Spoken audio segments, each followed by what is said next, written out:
Welcome to the 2019 GLF here in Luxembourg. It is our fourth and final meeting of this year, where we will be discussing breakthroughs in sustainable finance. I'm Natasha Elkington, and I'll be your host for today. And I'd like to welcome our first guest, Augusta Senenssie. Augusta sits on the Plans International's Youth Advisory Panel and is the founder of Gatekeepers, an ethnographic research consultancy specializing in Indigenous communities and disparate groups. Thank you for joining us. Thank you for having me. Lovely. So we'll just jump into our questions. Okay, so tell us a bit more about what your work involves on Plan International's advisory panel. So I sat on Plan International's Youth Advisory Panel at the start of this year, and the role of a youth advisory panelist is to amplify the role and the experiences of women and girls around the world. So that involves meeting key stakeholders like CEOs, executives, representing Plan with our consultations with the Department of International Development, and just making sure that our policies and reports are inclusive and give the best portrayal of the experiences of women and girls everywhere. Wow. Quite interesting and amazing. And then you have a research consultancy, Gatekeepers. Yes. Tell us more about that, please. So I've been fortunate enough to be working within the fields of policy and development for the last 8 years. And I was kind of getting a bit frustrated at the slow rate and inclusion of disparate communities and Indigenous groups. So I thought, why not start something myself? Nice. And the idea of Gatekeepers was born. We're in the early stages of just collating data and research, but the intention is to amplify the experiences of Indigenous groups and share these findings with key stakeholders to work on tangible policy solutions to make sure that all voices are represented within policy. Wow, amazing. And when did you start this again, you said? So we actually started the organisation in August, and we've just started the funding rounds and doing the data and collecting research. Okay, amazing. Very interesting. So I understand you've been travelling around the world to understand how Indigenous communities and displaced people are excluded from policy decisions as part of your work. So what are some of the most interesting findings that you've... I'd say probably the most transformative time that I've had was a research fellowship I completed in Sydney earlier this summer. So I was working with the University of Sydney to understand Indigenous communities, learn about their realities, but I also got to spend some time living with the Indigenous communities of Western Sydney and Victoria. Amazing. And meeting some of the elders and community leaders, I understood the extent and the crises that people face in Australia. And it was quite surprising to see such a developed country treating their Indigenous population with such contempt. And that was quite upsetting. Wow, and is this situation going to change? So by finding all this, doing the research, how is this going to change then? So I was fortunate enough to sit down with a few legislators in Australia and present my findings, as well as a preliminary report that I drafted about my experiences with the communities. And there were a lot of kind of platitudes and recognitions that what was going on in Australia wasn't sustainable.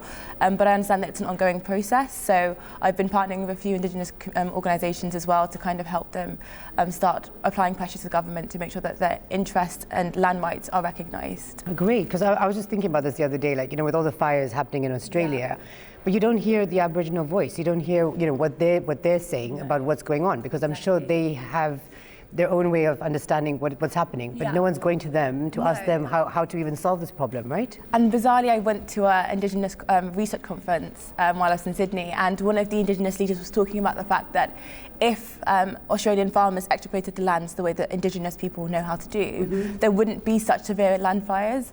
And it just made me kind of frustrated, because if we actually spent more time learning from Indigenous communities, a lot of these ecological crises that we're facing could be averted. So you're absolutely spot on there. Yeah. I was just thinking, I'm like, when you read the news, there's nothing coming from them. I'm like, why isn't anyone going to talk to them and see what they're doing in natural ways or different ways of handling this problem, right? Yeah. Well, I'm glad you're doing the work that you're doing, because it has to change. Definitely. It definitely has to change.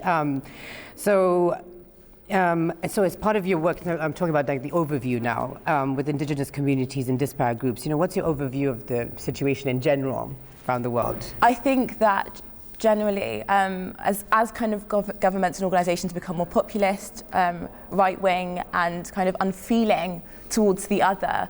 We're seeing the kind of narratives and discourses of Indigenous and disparate communities excluded from policy considerations. And whilst that might seem like a temporary victory, the long-term consequences of that will come back to haunt us. Right. These communities live on the forefront of ecological ruin and climate crises. They know what works and what doesn't work for us, and ignoring their voices or trying to mansplain or Western-splain our solutions to development, I think is going to be problematic. And I think we need to listen to them more.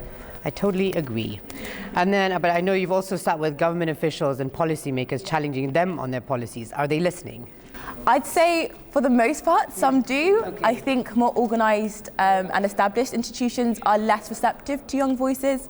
Sometimes it can feel like a bit tokenistic to be there, and it's more about tick boxing that a young person is there rather than actually listening to what we have to say.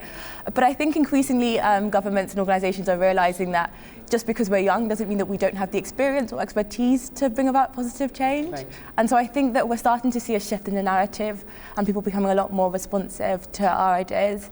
But it takes a lot of time, and I think that with the ongoing kind of climate crisis and seeing young activists rising up and taking charge, I think that governments are starting to take note.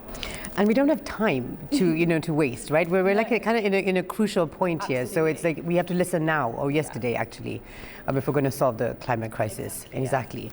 So I wanted to ask you about, an Indigenous community rights and voices are important to consider discussing land restoration opportunities and climate action financing. So why are their rights important in terms of financing? Yeah. I think for the simple fact that Indigenous populations account for 5% of the global population, but occupy 25% of all land. That is an enormous amount of Earth's surface. And they've had these systems and these lands for centuries, millennia even, and they understand how these processes work. They understand the biodiversity and ecosystems that exist within them. Why are we not utilising their voices within landscape financing? It's absolutely bizarre to me, because we go into these communities and we think that we have, with all of our degrees and our expertise, that we somehow know the best kind of solutions for these communities.